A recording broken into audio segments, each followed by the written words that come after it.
2018 is already shaping up to be a great year for video games. From major releases like God of War to delightful independent games like Celeste, there are countless incredible games that have made their mark. But we're not here to talk about those. Instead, we're here to talk about the games that failed to deliver. In a year that's already full of fantastic games, the ones we've listed here let us down, and we're calling them out. These are the worst games of 2018 so far. This is the worst! The Inpatient. After Supermassive Games released the stellar Until Dawn, then followed that up with a solid virtual reality release in Until Dawn: Rush of Blood, it looked like a new game industry darling had arrived. Unfortunately, the studio released a real dud in the form of The Inpatient. The Inpatient is a VR title that also doubles as a prequel to Until Dawn. It shares the branching narrative choices found in Until Dawn, but fails to tell as interesting a story. It also lacks the bloody horror that made the first title such a fright, instead opting for mind games and half-baked psychological scares. Bravo Team. Unfortunately, Supermassive struck out for the second time this year with Bravo Team. Unlike Until Dawn and The Inpatient, Bravo Team put a gun in your hand and plopped you into a world that felt like an action movie. Unfortunately, Bravo Team was a virtual reality shooting game with a terrible camera, something that will kill almost any VR game immediately. On top of that, the game had a disappointingly small arsenal of weapons to choose from and loads of immersion-killing bugs. Eurogamer called it an astonishingly bad VR shooter from a team that should know better.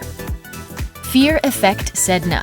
The Fear Effect franchise has always been in the Resident Evil vein, action horror titles that also incorporate a variety of puzzles. However, Fear Effect Sedna throws everything you may have known about Fear Effect out the window. Gone is the 3D third-person perspective gameplay. Instead, Sedna tries its hand at becoming an isometric stealth strategy game, and it can't quite pull it off. Along with the change in gameplay, Sedna got rid of the more tongue-in-cheek storytelling elements, ultimately telling a tale that was as confusing as it was bland. I missed out on the whole thing, to be honest with you. I was confused by it. I was very confused by the whole thing, if I'm being honest.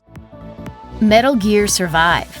You probably know all about the breakup between Konami and Hideo Kojima, and you're probably familiar with the near-universal praise heaped on Metal Gear Solid 5, The Phantom Pain. But the latest Metal Gear game released by Konami is a shell of its predecessor without Kojima's involvement. It manages to downplay nearly everything great about the Phantom Pain while also lazily introducing some zombies and a ton of dreaded microtransactions.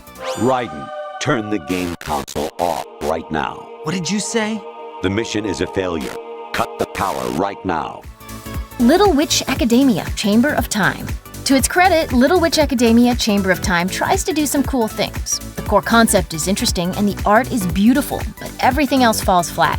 The game bounces between being a sort of fetch quest adventure and a dungeon-crawling RPG, and according to Destructoid, quote, both of these games are awful. There's certainly a whole lot to do in the game thanks to its dozens upon dozens of side quests, but the unfortunate truth is that none of them are all that fun. Crisis on the Planet of the Apes VR. There's probably a good game to be made out of the Planet of the Apes franchise, but Crisis on the Planet of the Apes VR definitely isn't it. The player starts out as a chimp trying to escape a detention facility. You're supposed to be smart, but as IGN puts it, a random observer watching you struggle clumsily to pick up objects or walk forward would assume you're nothing more than a regular monkey, and possibly a drunk one. This is due to the game's terrible controls, and in a medium that is all about immersion, feeling like you lack basic control over your character immediately pulls you out of it. There! Can you believe it? Yes, amusing. A man acting like an ape. Dynasty Warriors 9. Unlike its many predecessors, Dynasty Warriors 9 doesn't keep players confined to a specific area, but the open world it now lets players roam isn't all that exciting. It isn't brimming with interesting things to do, and there's no real reason for players to go off the beaten path. Sure, you can go off and collect items for crafting, but there isn't much of a point to the crafting system. The open world editions don't offer anything compelling, so Dynasty Warriors 9 feels a whole lot like every other Dynasty Warriors game, but way more boring. Scribblenauts Showdown. It's worth noting that Scribblenauts Showdown is the first game in the series not developed by the original team at Fifth Cell.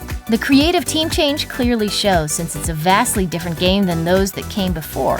Showdown trades in the word-fueled creative fun of the previous installments for a party game setup, and many of these games are all about tapping buttons and moving things quickly. The real-world puzzle found in the game is thinking about synonyms for disappointing when trying to describe it. I am very disappointed!